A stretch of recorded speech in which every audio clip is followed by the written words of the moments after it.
seorang syarifah harus menikah dengan Sayyid, Habib atau Aib. Kenapa? Karena kalau seorang syarifah menikah bukan dengan Habib, maka dia memutus nasab anaknya. Kalau ditanya, ada orang tanya kepada saya, siapa ibu yang paling jahat di dunia ini? Yaitu seorang ibu yang paling jahat adalah seorang syarifah yang menikah bukan dengan Habib, karena dia memutus nasab daripada anaknya. Pada hari kiamat, itu anak tidak akan diakui oleh Nabi Muhammad SAW sebagai cucunya. Ini ibu yang paling kurang ajar.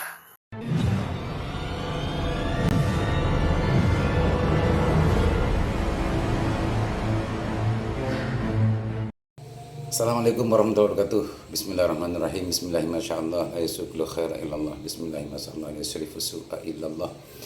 Bismillahirrahmanirrahim. Ma kana min ni'matin fa min Allah. Bismillahirrahmanirrahim. La hawla wa la quwwata illa billah.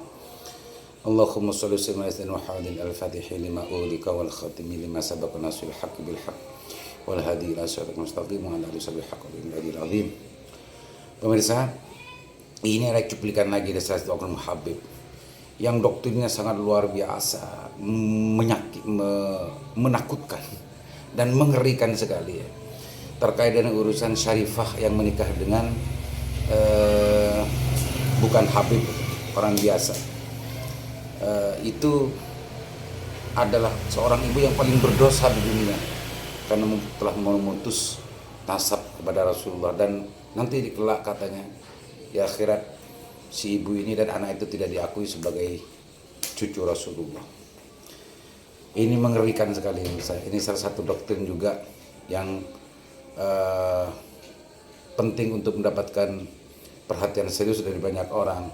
Apakah ini betul-betul benar gitu, atau ini halu? Ini kan urusan masalah perkastaan, urusan kafa'ah. Kafa'ah itu dalam urusan apa? Apakah dalam urusan nasab atau bagaimana? Saksikan dan simpulkan sendiri ya. Saksikan dan simpulkan sendiri. Bagaimana doktrin Akram Habib ini memberikan sebuah pendapat yang justru menurut saya sangat mengganggu terhadap rasa keberagamaan saya, kebertuhanan saya. Mungkin tidak hanya saya, ada banyak juga yang lain yang merasakan hal yang sama. Silakan saksikan dan tonton sampai selesai. Kalau seorang syarifah menikah bukan dengan Habib, itu dilarang. Apalagi dalam madhabnya Imam Ahmad bin Hanbal mengatakan haram, tidak ada perbolehkan. Kenapa? Karena ada namanya kafa'ah. Kafa'ah itu harus sekufu. Sekufu itu artinya apa? Harus sejajar. Kalau orang kaya saja maunya sama orang kaya gitu. Kalau orang kaya saja maunya sama orang kaya.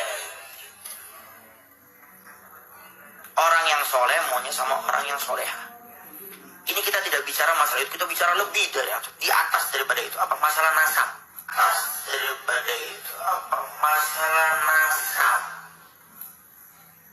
Jadi kalau seorang syarifah, seorang perempuan syarifah menikah dengan laki-laki selain Habib, itu nasabnya akan terputus. Kata para ulama sudah, ini cukup menjadi dalil bahwasannya seorang syarifah harus menikah dengan Sayyid, Habib atau Aib. Kenapa? Karena kalau seorang syarifah menikah bukan dengan Habib, maka dia memutus nasab anaknya.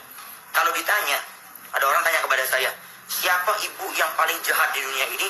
Yaitu seorang ibu yang paling jahat adalah seorang syarifah yang menikah bukan dengan Habib, karena dia memutus nasab daripada anaknya. Pada hari kiamat, itu anak tidak akan diakui oleh Nabi Muhammad SAW sebagai cucunya. Ini ibu yang paling kurang ajar. Kenapa? Karena dia memutus nasabnya. Anak tidak punya salah apa-apa. Gara-gara kesalahan ibundanya, akhirnya nasab si anak terputus, tidak diakui pada hari kiamat sebagai cucunya Nabi. Lalu mau cari yang seperti apa lagi? Kalau seandainya, naudzubillah min dzalik, sekarang ini banyak kejadian seorang perempuan hamil di luar nikah, akhirnya anaknya ditelantarkan, dibuang. Kemudian si anak berjaya, si anak kemudian hebat, selesai sudah. Kalau seandainya dia terhinakan pada saat itu aja di dunia. Tapi kalau seorang anak yang dari seorang syarifah kemudian menikah bukan dengan Habib, itu malunya bukan cuma di dunia, tapi sampai di akhirat dia tidak diakui oleh daripada Nabi Muhammad SAW sebagai cucunya. Dan Anda yang, karena kemarin beberapa lah bertanya, yang akhwal, maaf sekali lagi, yang bukan dari golongan sada, habaib, ada syarifah yang dekat yang senang kepada Anda sebagai, kalau Anda mampu cinta kepada Nabi Muhammad SAW, Anda ajarkan beliau untuk menikah dengan Sayyid, Habib, atau Ayyub. Itu bentuk cinta Anda kepada Nabi. Jangan lihat si perempuan itu. Kalau Anda cinta kepada Nabi, Anda menjaga keluarga Nabi.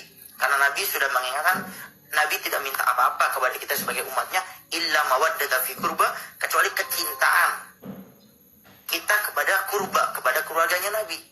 Jadi kalau kita melihat seorang syarifah yang senang kepada selain Sayyid, Anda luruskan. Senangnya kepada Anda, yang awal Anda luruskan. Anda minta kepada habaib sekitar yang disegani untuk mengingatkan perempuan tersebut.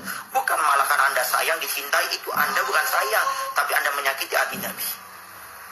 Karena Anda memutuskan daripada nasabnya Nabi. Kemudian bagaimana kalau seandainya seorang laki-laki menikah dengan seorang perempuan yang bukan dari kalangan syarifah? Pertama, kalau secara hukum boleh, karena nasabnya akan tetap bersambung kepada Nabi, karena nasab itu ikut ke ayah. Nasab itu ikut kepada laki-laki. Tapi di sini perlu Al-Bagir ingatkan, kalau yang laki-laki yang sayyid tidak menikah dengan syarifah, yang syarifah menikah dengan siapa? Apalagi pada saat ini Al-Bagir dengar 1 sudah banding 7. Bahkan Al-Bagir dengar sudah banding 11, sampai ada yang makan 13.